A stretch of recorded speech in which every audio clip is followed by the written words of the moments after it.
Hi friends, வணக்கம் and welcome to Lalith talks. நான் போடுற வீடியோஸ் உங்களுக்கு பிடிச்சிருந்ததுன்னா மறக்காம என்னோட சேனலை சப்ஸ்கிரைப் பண்ணிடுங்க. வாங்க வீடியோக்குள்ள போலாம். இன்னைக்கு நம்ம பார்க்க போறது வராகி அம்மன் வரலாற்றை பத்தி தான் பார்க்க போறோம். இந்து மத புராணங்களின்படி வராகி அம்மன் என்பவர் அன்னை துர்கா தேவியின் ஒரு அம்சமாவார். ஒரு சமயம் ரத்த பீஜன் என்கிற அரக்கனுடன் மகா துர்கா தேவி போரிட்ட பொழுது தன்னிடம் உள்ள மகா சக்தியை 7 பாகங்களாக பிரித்து 7 சப்த கன்னியர்களை தோற்றுவித்து அவர்களை ரத்த பீஜனுடன் போர் செய்ய அனுப்பியதாக புராணங்கள் சொல்லுகின்றன.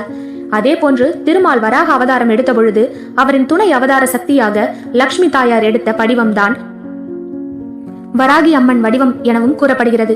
வராகி அம்மன் காட்டுப்பன்றியின் தலையும் மனித பெண் உடலும் கொண்ட வடிவமான பெண் தெய்வம் ஆவார். இந்த வராகி அம்மன் என்பவர் கருப்பு நிற ஆடை அணிந்து சிம்மா வாகனத்தில் வீற்றிருப்பவராக சித்தரிக்கப்படுகிறார். இவருக்கு மற்றும் 8 திருக்கரங்கள் உண்டு.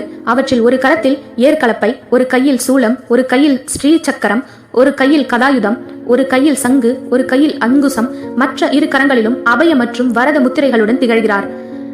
தாந்திரிக வழிபாட்டு முறைகளில் வராகி அம்மன் முக்கிய தெய்வமாக வழிபடப்படுகிறார். வராகி அம்மன் வழிபாடு என்பது மிக பழங்காலம் தொட்டே பாரத நாட்டில் இருந்து வருவதாக வரலாற்று ஆய்வுகள் குறிப்பிடப்படுகின்றன. தமிழகத்தை ஆண்ட சோழ அரச பரம்பரையின் வெற்றி தெய்வமாக வராகி அம்மன் வழிபடப்பட்டுள்ளார். ராஜராஜ சோழன் தான் கட்ட விரும்பிய பெருவுடையார் கோயிலுக்கான தகுந்த இடத்தை வாராகி அம்மனே காட்டுப்பன்றி வடிவத்தில் வந்து காட்டியதாகவும் அதன்படியே அவ்விடத்தில் ராஜராஜ சோழன் திருவுடையார் கோயிலை கட்டியதாகவும் அதற்கு காரணமாக இருந்த வாராகி அம்மனுக்கு கோயிலின் ஒரு பக்கத்தில் ராஜராஜ சோழன் தனி சன்னதி அமைத்துள்ளதாகவும் வரலாறு கூறுகின்றது. சப்த கன்னியர்களில் 5வது தேவியாக இருப்பவர் ஸ்ரீ வராகி அம்மன். தீயவற்றை அழித்து தர்மத்தை நிலைநிறுத்தும் ஸ்ரீ வராகி அம்மன் வழிபாடு செய்பவர்களுக்கு வேண்டிய அனைத்தையும் அம்பாள் அருள்வர்.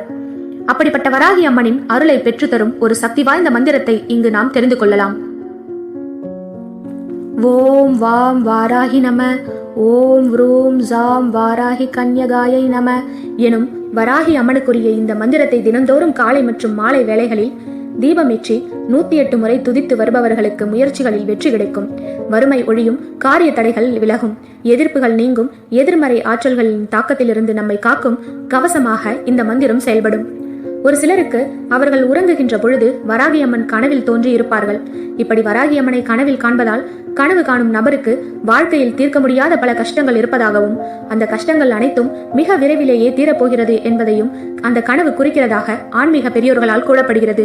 மேலும் அவர்கள் தற்போது வாழ்கின்ற வாழ்க்கையில் இருந்து மேலான நிலைக்கு கூடிய விரைவில் வருவார்கள் எனவும் இந்த கனவு உணர்த்தக்கூடியதாக இருக்க வேண்டும் எனவும் பெரியோர்கள் கூறுகிறார்கள். ஒவ்வொரு மாதமும் வருகின்ற வளர்ப்பிறை மற்றும் தேய்பிறை பஞ்சமி திதிகள் வராகி அம்மன் வழிபாட்டுக்குரிய சிறந்த நாட்களாக இருக்கின்றன. அத்தோடு புரட்டாசி மாதம் வருகின்ற நவராத்திரி நாட்களில் 5வது தினம் வராகி அம்மனுக்குரிய தினமாக இருக்கின்றது. மேலும் ஒவ்வொரு மாதமும் வருகின்ற அஷ்டமி பௌர்ணமி திதிகளும் வராகி அம்மன் வழிபாடு செய்வதற்குரிய சிறந்த தினங்களாக இருக்கின்றன. வராகி அம்மன் சக்தி வடிவானவர். தாந்திரீக வழிபாட்டு முறைகளில் மிக முக்கிய பெண் தெய்வமாக வராகி அம்மன் திகழ்கிறார். தீயவற்றை அழிக்கும் உக்கிர தெய்வமாக வராகி அம்மன் இருப்பதால் பொதுவாக திருமணம் ஆகாதவர்களும் துறவு வாழ்க்கை மேற்கொண்டவர்களுமே வராகி அம்மன் உபாசனை வழிபாடை மேற்கொள்கின்றனர். எனவே இத்தகையர்கள் தங்களின் வீடுகளில் வராகி அம்மன் சிலை வைத்து படத்தை வைத்து முறைப்படி பூஜைகளை செய்கின்றனர். இல்லற வாழ்க்கையில் இருப்பவர்கள் வராகி அம்மன் படத்தை மட்டும் வைத்து பூஜைகள் செய்யலாம். வராகி அம்மன் சக்தி வடிவானவர் என்பதால் குடும்ப வாழ்க்கை சூழ்நிலையில் இருப்பவர்கள் தங்களால் முறை தவறாமல் வராகி அம்மனுக்குரிய பூஜைகள் மற்றும் வழிபாடுகளை உடல் மன ஆன்ம சக்தியோடு முறைப்படி செய்ய முடியும் என்றால் மட்டுமே வராகி அம்பாள் படம் வேண்டும். இதில் தவறும் பட்சத்தில் தெய்வ சாபத்திற்கு ஆளாக நேரிடும் என்பதை கவனத்தில் கொள்ள வேண்டும். பாரத நாட்டில் வாராகி அம்மனுக்குரிய அணிய தனி பிரசித்தி பெற்ற கோயில் ஒடிசா மாநிலத்தில் பெரிய மாவட்டத்தில் பாராகி தேவலா என்கிற பெயரில் அமர்ந்துள்ளது. கலிங்கத்து மன்னர்களால் 9ஆம் நூற்றாண்டில் இந்த வாராகி அம்மன் கோயில் கட்டப்பட்டுள்ளது. தமிழ்நாட்டில் வராகி அம்மனுக்குரிய மிக பிரசித்தி பெற்ற கோவிலாக திகழ்வது தஞ்சை மாவட்டம் பெருவுடையார் கோயில் வளாகத்தில் தனி சந்நிதியில் கோயில் கொண்டுள்ளார் வராகி அம்மன்.